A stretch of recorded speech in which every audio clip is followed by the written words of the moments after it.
up, my fellow creepers and things that go bump in the night? Welcome back to yet another episode of Creature of the Night. I'm your host, Toxin, your friendly neighborhood center. You should know what to do. Hit that subscribe button, hit that little bell to let you know every time I upload so you can keep up to date with me. You should know this, guys. Okay, so the next one I'm about to do, there's a lot of hype behind it. I believe it was just because it had Ben Affleck in it and his wife. I don't remember her damn name, but not his actual wife. Is he even married? I don't know. The wife in the movie, she's fine as hell. So I just think it just got a big old deal shown off all across Facebook and all that when it dropped, just solely because of that fucking reason. Other than that, whatever. But I'm speaking, of course, of the 2022 Deep Water.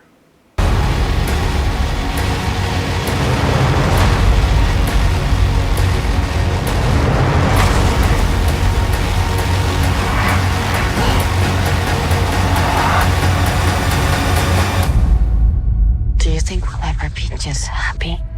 God, I hope so. I don't even know why it's called that. There's not really like, it doesn't take place around deep water. Just maybe you're just in deep shit. I don't fucking know. Maybe that's why.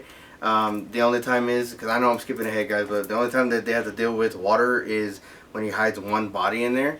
But, or maybe because he kills one in a pool. But again, it's not enough to be called deep water. I just think you're just in deep shit. We see a husband who loves his wife dearly. They have a child together. He's, in my opinion, he just does everything he can to keep her happy. Of course, there's two sides to every story, but who knows. But from what I'm seeing, it looks more from the point of view of the guy. So he does everything he can to keep his wife happy. Like, has a big house. It looks like he has a good job. He's actually like retired from some kind of big company. It looks like, I think it's like military intelligence as well. So it's just, he was like a big deal. And she goes around and fucks around on him in front of his friends. At first I thought it might have been like a swinger movie. It just showed like the swinger life, because she does this shit in front of their friends. Like, she has a new partner every single time and introduces them right away to the friends, and it kind of just seems, I don't know if they're like really cool with it, but they just kind of accept it. It's not it's just a new thing. It's not like it's just brand new. It's like an everyday thing for them, and nobody really reacts. They kind of like preach, hey, they try to help him out, and give friend advice that you would normally do to get out of a bad toxic relationship, but he just doesn't want to hear it. He loves her with all his heart, and he'll do anything for her. And then it gets, I guess, like, because he doesn't do it right away. He has done it in the past. But, like, when we see this young kid who's long blonde hair, he just kind of intimidates him, and he just kind of goes away. But, like, the ones who are, like, he kind of sees that are more serious, like, there was this one kid who, I guess, like, he's a yoga instructor, and she's, like, essentially, he's a sugar baby, because this girl's dishing out, like, a shit ton of money towards him for yoga practice, for yoga, classes, supposedly, and he ends up drowning him in a pool. It's like the ones that he sees that she's really hooked on, that he takes out, and then she rekindles and reconnects with the guy that she went out with in high school, that she really digged, that he fucking drowns him and kills him, bashes him over the head in a rock and buries him in a body.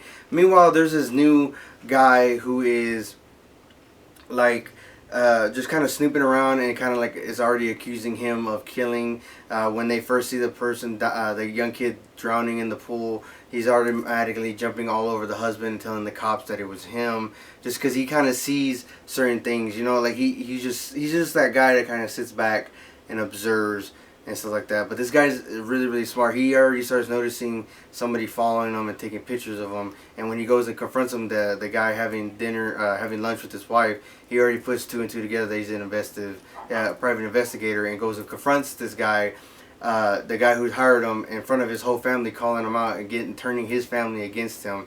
It's all tactics that he's learned, and he just knows how to keep under the radar. And then, like, he has a weird obsession with snails. I don't know, he kind of lists different facts in, hopefully maybe I'm showing a clip of it or something, like different facts about snails, but he has just a weird obsession with them. But yeah, other than that, you know, he eventually has to take out the guy who's investigating him, and at the end of it, the wife wants to go away with her high school sweetheart and take the kid, but the daughter doesn't want to go. She wants to stay with the dad because she's definitely a daddy's girl and believes everything that her dad says and is for the dad, and doesn't want anything to do with the mom really. Like, I apologize if this is like, it seems like a really short review, but it kind of put me and my girlfriend to sleep. It was really boring. Again, I think just because it had Ben Affleck in it. Lately, he's kind of been making hit and misses movies, you know. I don't know what the deal is, but this one was no different. Like, I really didn't find it fascinating. It didn't keep me engaged, obviously, if we passed out. I would probably... I don't know what rating to give it. I really don't.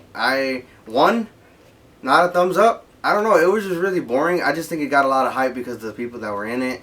I know there was a few people, obviously Ben Affleck, the chick who came out in James Bond, and I think there was a kid from Euphoria who came out in it. So it kind of had like a upcoming and big names in it that's the only thing I could think of that it got so hyped. Because other than that, it was just boring. It was just a guy who was a fucking idiot, sticking it out in a toxic relationship and not realizing and not listening to his friends and was being manipulated by his wife for sex and stuff like that to keep him engaged in the relationship. There was no other reason for him to be there besides the daughter, but he could have, because she was a drunk, he could have got rid of her and took, you know, full custody of the daughter, just saying, at any time. So, I don't know, guys. It was weird. Again, maybe, I don't know, something had to catch my attention. Maybe just it was Ben Affleck, like everybody else that's sharing it, that it was so good. It was a stupid guy in a toxic relationship, and I know, like, especially a lot of females, like, are proud of being toxic. Like, yeah, I'm a toxic girl, and I'm proud of it. That's nothing to be proud of. That's fucking horrible, and the new generation now of what they got in their heads about what they expect from their man, but they're not matching the same energy. I grew up in a household where it was 50-50. And that's what I go into different relationships with. It's not one taking care of the other. In the relationship I'm in now, it's 50-50 for sure. Or even 100-100. Like, it just, you know, it's evenly matched. Whatever she puts out, I put out. Like, we just match energies. And I believe they should be that in any relationship. On all levels, financial, emotional, all levels of relationship, it should be matched. Whatever they're putting out, you should match them. So I don't know what the hell is the deal with this film. He was just a dumbass at the end of the day. Maybe she just laid it on him too good. I don't fucking know. But whatever. You know, let me know what you thought about the film. It is on Hulu. Let me know what you thought about it in the comments below. Let me know what you thought about this video in the comments below. Like, subscribe, and share my videos, guys. I really need your support. And like I always say, especially in this damn film, if you're not sinning, you're not having fun. Beware the moon, guys.